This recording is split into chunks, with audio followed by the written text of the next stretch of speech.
বৈধ কাগজপত্র ও পাসপোর্ট জমা দেওয়ার 1 বছরের বেশি সময় পেরিয়ে গেলেও ভিসা পাচ্ছেন না হাজার হাজার ইতালি অভিবাসন প্রত্যাশী। বৈধ কাগজ থাকার পরও কেন এই ভোগান্তি এসব অসহায় মানুষের?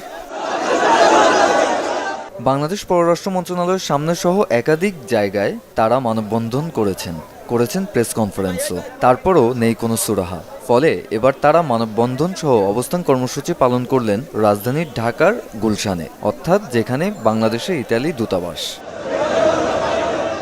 গুলশানের ইতালি দূতাবাসের কাছে শাহাবুদ্দিন পার্কে অবস্থান নেন এসব ভুক্তভোগীরা। এ সময় তারা দাবি জানান দ্রুত সময়ে তাদের ভিসা এবং পাসপোর্ট ফেরত দেয়ার।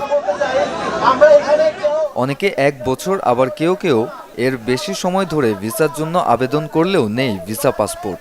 এমন অনিশ্চয়তায় ইতালি যাওয়া হচ্ছে না, আবার দেশেও কোনো কাজ করতে পারছেন না তারা। আমাদের ইতালি এম্বাসি থেকে আমাদের ভিসা সহ পাসপোর্টটা দিয়ে দিক, তাদের কাছে আমরা আকুল আবেদন জানাই। বোঝা না, আমরা তো ফ্যামিলি বোঝা হয়ে আছি, যেহেতু আমাদের ফ্যামিলিও বলে যে তোমাদের জন্য এত কিছু করতেছি, তো তোমাদের তো কোনো রেসপন্স পাচ্ছি না, তো আমরা কি করবো? আমরা তো ভুক্তভোগী সবাই। সবাই শুধু বলে যে প্রবাসীরা এইটা করবে ওইটা করবে, কিন্তু প্রবাসীরা সবচেয়ে বেশি অবহেলিত এই বাংলাদেশের বুকে। আমাদের অনেক ভাই ব্রাদার আছে যাদের পাসপোর্ট 10 মাস, 1 বছর, 1.5 বছর, 2 বছর হয়ে গেছে, তাদের পাসপোর্ট বিএমসি আটকা আছে। আমার একটা কথা হয়েছে, যদি তাদের পাসপোর্ট অ্যাবিলিটি থাকে 50টা জমা দেওয়া ডেলিভারি দেওয়ার, তাহলে তারা কেন 500 পাসপোর্ট জমা নেয়? আগে 50টা ক্লিয়ার করার পরে তারা আরো 500 জমা নেয়, আমাদের কোনো সমস্যা নাই। 4 মাস, 5 মাস, 6 মাস পর্যন্ত অপেক্ষা করেন, সেখানে আজকে 12-13 মাস, 15 মাস এরকম অপেক্ষা করতেছি। তো এতদিন আমাদের পক্ষে আসলে অপেক্ষা করা সম্ভব না, কারণ আমরা সবাই ফ্যামিলি নিয়ে আসি। আমার পরিবারে অনার চলতেছে না ভাই, আমার উপরে আমার সংসারটা ডিপেন্ডেন্ট। আমি এই অন্তর্বর্তীকালীন সরকার প্রধান ডক্টর ইউনূস স্যারের কাছে আমি 2 হাত জোড়া এদের পক্ষ থেকে আকুল আবেদন করি ভাই, আমাদের পাসপোর্টটা ভিসা সহ ফেরত দেন ভাই। পরে এই কর্মসূচিতে অংশ নেওয়া 5 জনের একটি প্রতিনিধি দল ইতালি দূতাবাসে যান। বৈঠক শেষে বের হয়ে তারা জানান আলোচনা ইতিবাচক হয়েছে। 1 মাস বন্ধ ছিল, কারণ আপনাদের মিনিস্টারি সমস্যা ছিল, সরকার প্রধান আন্দোলন, ওয়েবসাইট, নেট সব বন্ধ ছিল।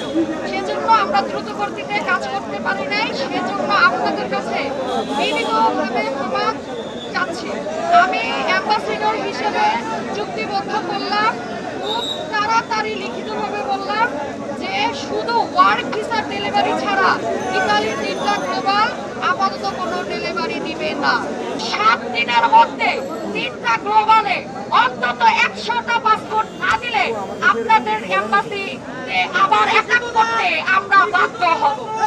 তখন তারা বলেছে 3টা গ্লোবালে আমরা আপ্রাণ এবং আমাদের বেস্ট চেষ্টা করবো। কথা দিলাম 3টা ঢাকা, চিটাগাং এন্ড সিলেট মিলে আপনাদের শুধু ওয়ার্ক ভিসা 100টা ডেলিভারি দেব। যদি এর পরেও আপনাদের ওয়ার্ক ভিসা ডেলিভারি না হয়, তখন আপনারা যে কোনো অ্যাকশন আমাদের বিরুদ্ধে নিতে পারেন। এছাড়া গেল এপ্রিলে ইতালি দূতাবাসে লিখিতভাবে এই ভোগান্তির কথা জানিয়েছিলেন ভুক্তভোগীরা, তবে কোনো ফলাফল আসেনি। এদিকে ভিসা সমস্যার সমাধান না হলে আবারও নতুন করে 1 সপ্তাহের আলটিমেটাম সহ নতুন আন্দোলনের হুঁশিয়ারি দেন এসব ভুক্তভোগীরা। মাকসুদুল হাসান রাফি, চ্যানেল 24, ঢাকা।